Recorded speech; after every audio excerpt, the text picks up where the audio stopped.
Bienvenue à toi. Je voudrais te proposer un nouveau portrait chinois.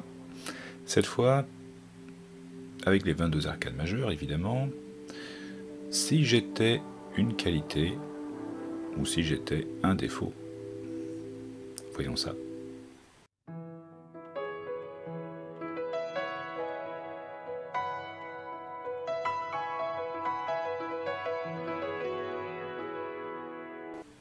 Alors pour ce nouveau jeu, ce nouveau portrait chinois, si j'étais une qualité, si j'étais un défaut,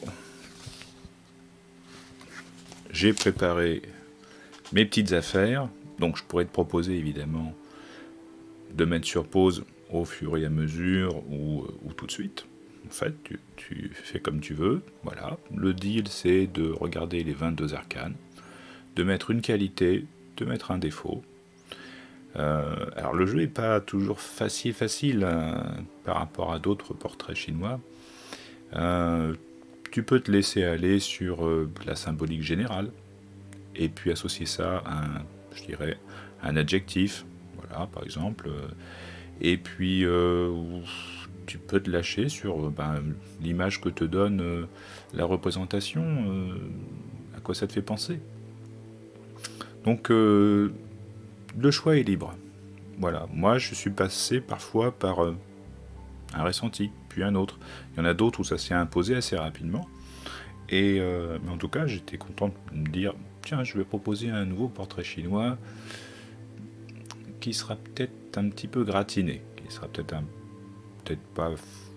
pas si facile, mais en même temps qui permet aussi de peut-être plus finement se dire vers quoi on est porté peut-être principalement par l'arcane.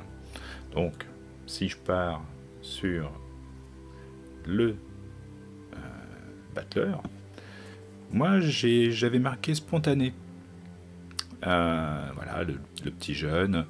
Et en fait, j'ai préféré mettre touche à tout. Voilà, il a tout sur la table, donc il peut faire tout ce qu'il veut. Ensuite, j'avais écrit innocent, mais je le trouvais pas si bien que ça en fait. Et donc un petit peu dans la continuité du touche à tout, j'ai marqué un peu farfelu. Voilà, en défaut. Qualité touche à tout, défaut farfelu. Alors là, la papesse, j'ai marqué discrète et réservée. Forcément, ça pêche un peu. Avec l'impératrice, j'ai marqué créative et exigeante, quand même. Avec l'empereur, j'ai marqué réaliste. Et sans doute parfois un peu entêté. Avec le pape, j'ai marqué que c'était quelqu'un de bienveillant, qui pouvait être un sectaire, un peu... j'ai pensé à moralisateur, mais j'ai gardé sectaire. Pour l'amoureux, je me suis pas foulé. Comme qualité, j'ai dit qu'il était amoureux. C'est bien d'être amoureux, c'est bien d'exprimer ses sentiments, etc. Et en défaut, j'ai dit hésitant. Hein, toute cette symbolique autour du choix. 7, le chariot, j'ai marqué qu'il était méritant. Et qu'il fallait qu'il fasse attention à ne pas être trop prétentieux pour autant. Avec la justice, j'ai marqué quelqu'un d'équilibré. Et quelqu'un qui peut être un peu rigide.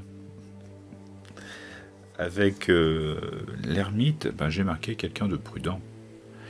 Et quelqu'un qui est un peu misanthrope, quand même. Avec la roue de fortune, comme c'est pas un personnage, ça peut être un petit peu plus difficile. Mais je dirais que c'est ce qui est opportun, donc dans ce sens-là. Et par contre, j'ai mis que c'est aussi ce qui est instable, pour le coup. Avec la force, j'ai marqué quelqu'un d'énergique et quelqu'un peut-être un peu d'acharné aussi. Avec pendu, j'avais marqué philanthrope et puis je trouvais qu'il y avait peut-être un rapport un peu trop à l'argent. Enfin, je suis resté sur désintéressé comme qualité. Et ma foi, comme défaut, après, c'est pas forcément un défaut, mais le fait d'être impuissant.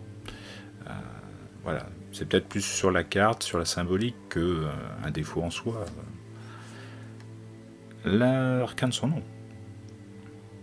J'ai marqué, au départ, je partais sur libérateur. Et puis libérateur, ça me faisait peut-être un peu plus penser au jugement. Donc j'ai dit transformateur. Voilà. Et de l'autre côté, j'ai marqué destructeur. Je me suis pas trop foulé quand même là-dessus, j'ai simplement pris la symbolique principale, la transformation. J'ai mis ça en transformateur. Tempérance, j'ai marqué quelqu'un de conciliant. Et puis en défaut, j'ai marqué quelqu'un de tiède, quelqu'un de fade.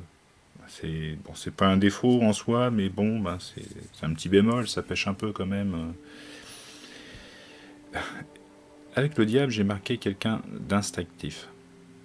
Et puis en défaut, j'avais marqué pervers. Mais je trouvais que justement, c'était un peu pernicieux. Je le sentais moins. Et j'ai marqué orgueilleux. Voilà, l'orgueil, tout simplement. La maison de Dieu, j'ai marqué un homme averti en vaut deux. Quelqu'un d'averti. Mais aussi, en défaut, j'ai marqué quelqu'un de casse-cou. D'un peu casse-cou. Avec l'étoile, j'ai marqué quelqu'un de confiant. Et en défaut, j'ai marqué quelqu'un d'attentiste. La lune, j'ai marqué quelqu'un de réceptif. Et j'ai marqué en défaut mélancolique. Quelqu'un de mélancolique. Le soleil, 19, j'ai marqué quelqu'un de fraternel. Et quelqu'un de superficiel. 20, au départ justement, j'avais marqué libérateur. Et finalement, je vais rester sur un truc un peu plus classique. J'ai marqué communicatif. Et en défaut, j'ai marqué sentencieux. Le monde, j'ai marqué quelqu'un de ouvert. Et en défaut, j'ai marqué quelqu'un de béat.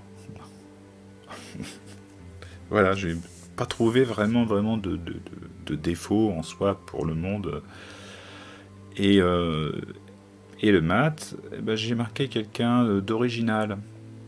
Alors après, est-ce que c'est vraiment une qualité? Donc du coup, j'ai embrayé sur pionnier. Voilà, quelqu'un de pionnier. J'ai rajouté aventurier. Et en défaut, j'ai marqué quelqu'un de fuyant. Voilà. Donc c'était le petit jeu, le petit portrait chinois que je voulais te proposer. Et j'espère que ça t'a donné envie de te titiller un petit peu à essayer de trouver plus que des mots-clés, mais vraiment essayer de faire ressortir l'expression première que toi tu ressens d'un arcane.